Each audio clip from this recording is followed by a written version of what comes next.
a mí me pueden decir lo que me quieran decir, pero yo nunca me detengo, ¿sabes? Eso es algo muy bien característico de los cubanos. Nosotros no paramos.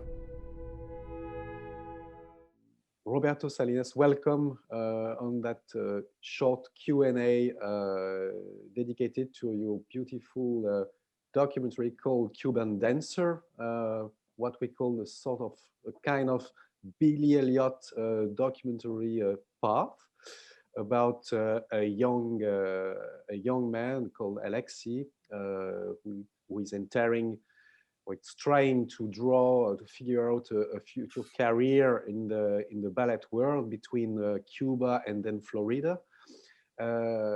You said in some other interviews that you wasn't knowing much about ballet before entering in that long-term project.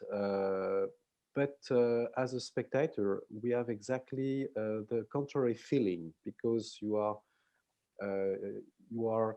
capturing very good moments of the practice of dance. So I would like to know if you learned during the shooting how to film dance.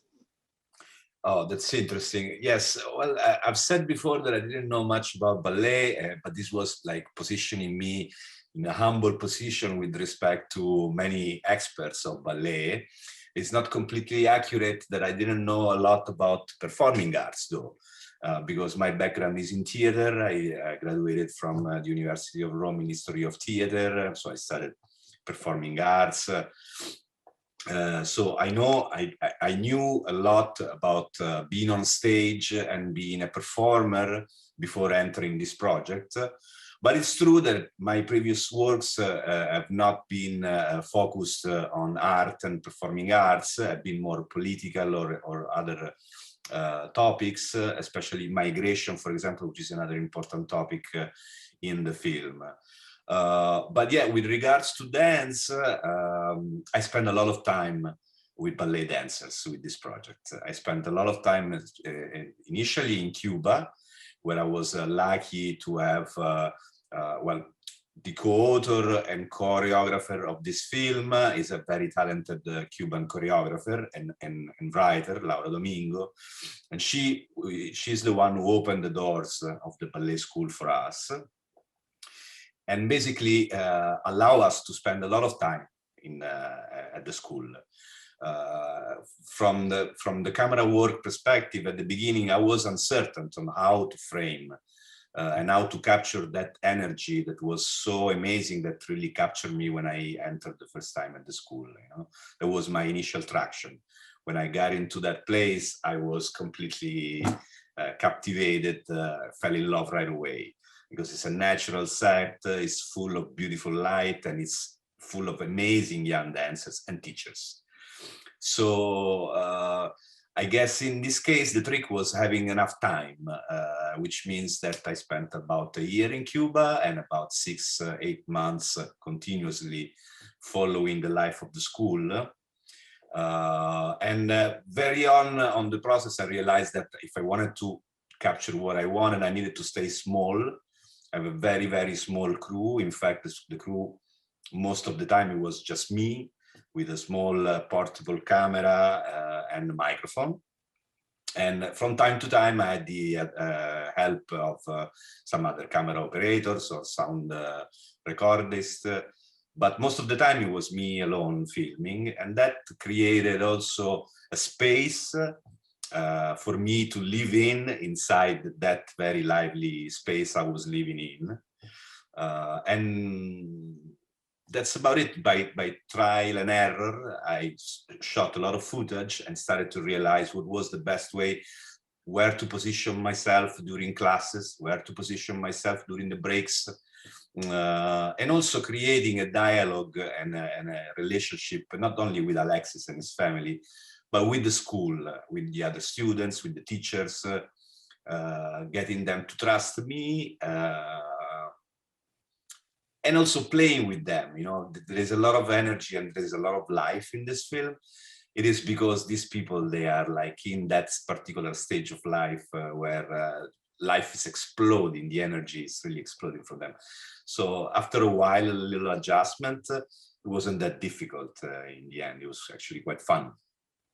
And you, in the Cuban part, I would say, you happen to stage also choreographies in the urban spaces, or Yeah. we feel complicity between you and your main character, Alexi, when you are filming him just dancing in the schools, something very light and very beautiful, and with a beautiful light also. Was it staged with the complicity of Laura Domingo also? Absolutely. Yeah, it's interesting, the process, because we realized that we wanted to go a little bit deeper in the emotions of these our protagonists. But also, early on we realized that it was going to be tough because you know, teenagers, they have a world of their own. I remember still when I was a teenager, I didn't want to have nobody intruding too much into my life. So one thing we realized is that through choreography, through dance, and through Laura's particular method, which is basically based on asking questions to her dancers and having them replying through dance movements. But then she polished, organized, and creates choreography from. So the interesting part of this is that all this staged choreography, of course, they are rehearsed and staged and also rehearsed for the camera so that I can break those down and create a dynamic sequence. But they all come from the inner feelings. They all come from the dancers themselves. It's not something that we ask them to do. We basically translate into camera movement and dance movements what they were expressing in sort of like interviews we were doing with them.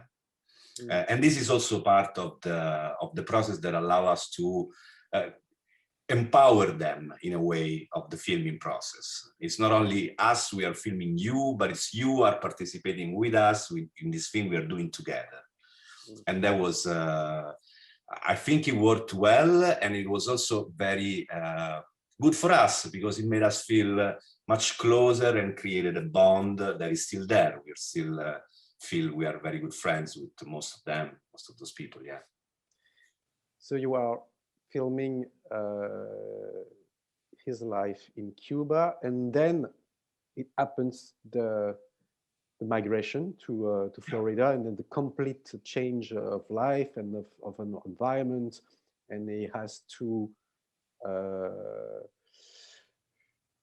comply with a very tough new way of practicing within the Harriet School, the famous Harriet School in Florida.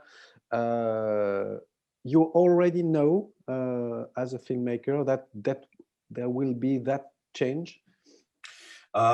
So I mean, early on in the process, we didn't know.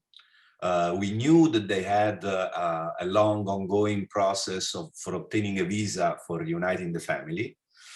But we didn't know that process has been going on, was going on for 8 years when we met the characters.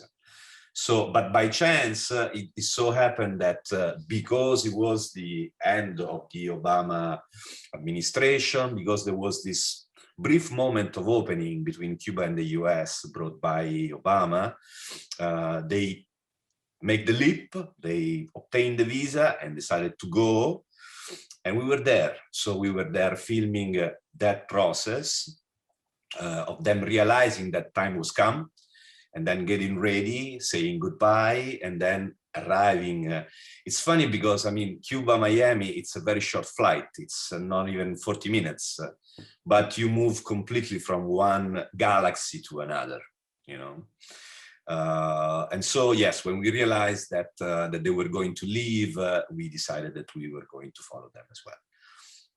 It was absolutely worth the work, yeah. Do you have the impression that you found in the Floridian part, I would say,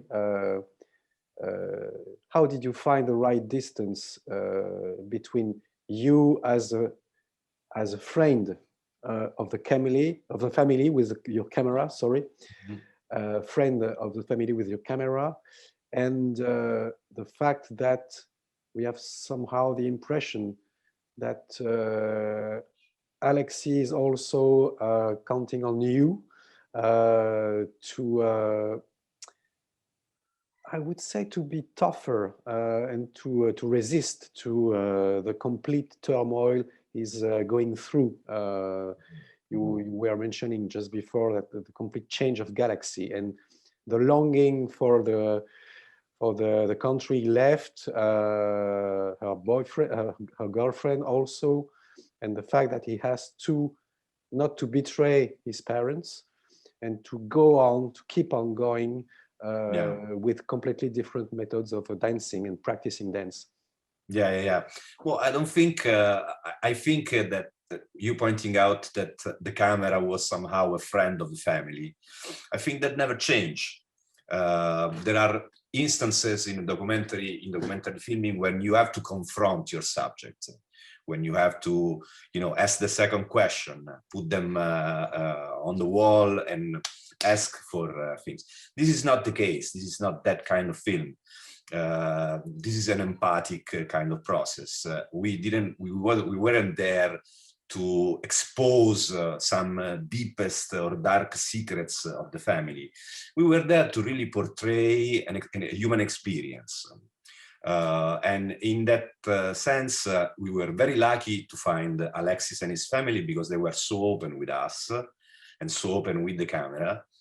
And I believe that yes, somehow we were helpful for them as well, because consider you have somebody that for about 3 or 4 years is constantly concerned about you, wants to know what's going on in your life. From time to time, stops you and asks you direct questions. How are you feeling? What that makes you feel? No, it can be discomforting, it can be uncomfortable at times, but at the same time, it's like, having your body all the time constantly concerned about you. And again, like this friendship that we created, I think reflects in the footage and in the level of intimacy that somehow we reached with the protagonist, especially with Alexis, So, of course, through the images and through what we were filming, there is also an objective vision of things, because the camera is there, the images are there, you can see for yourself, and many images speak for themselves. You don't need to add, especially when you talk about Cuba and the US relationship. It's a topic that is so much discussed and so well known that at some point also in the editing process, we figured out that it was unnecessary to spend too much time in the film to point out things that are of broad knowledge. We all know what the situation between Cuba and the US is. We all know what kind of president Obama was and what kind of president Trump has been, So in this sense, we entrusted the audience also a little bit to fill the gaps. Okay, I'm not showing you everything, but I am giving you enough elements to connect the dots by yourself. I don't need to show you how tough it was for Cuban Americans, Latin Americans in general, under Trump administration. The news were filled with that. So instead, we narrowed down the focus on the experiences of a boy growing up, because we believe that that's a universal theme, and not only Cubans can find themselves into that experience. All Latins can for sure relate to that, but in general, I think everyone who needs to migrate in their life can find something of interest in Alexis' journey. Thank you very much, Roberto, for your generosity that we can feel through your filming, the way you are portraying that young incandescent boy. And I wish you a lot of success with Cuban Dancer, and we are very pleased to welcome you here on the shore of the Lemon Lake for this edition of Vision du Réel. It's a great pleasure and an honor. Thank you very much. Bye-bye. Thank you.